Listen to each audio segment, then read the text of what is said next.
Sa cellphone video na ito nakuha noong February 3, 2023.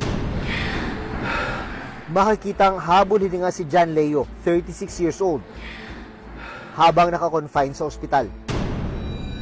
Kwento ng kanyang asawa na si Jonalyn Dagpin, October 2022, nang nakagat si John Leo ng isang alagang aso.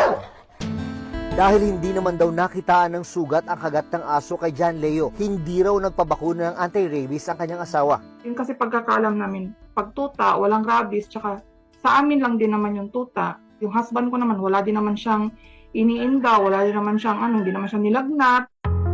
Pero makalipas lang ang halos 3 buwan, bigla na lang daw nakaramdam ng pananakit ng braso at hirap sa paghinga si John Leo.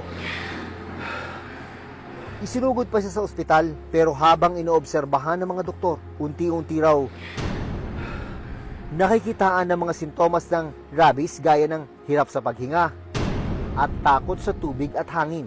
Tapos hindi niya makontrol yung yung galaw niya. Sabi niya, ano to? Anong nangyayari? Sabi ko, hindi ko rin alam. Tapos sabi niya sa nurse, buhayin niyo ako. May mga anak pa kami.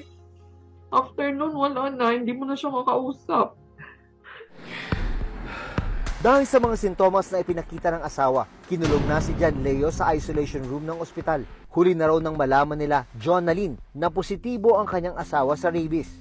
Hindi ko na ba ma-explain? Yung iba na yung mata niya, tumitirik na.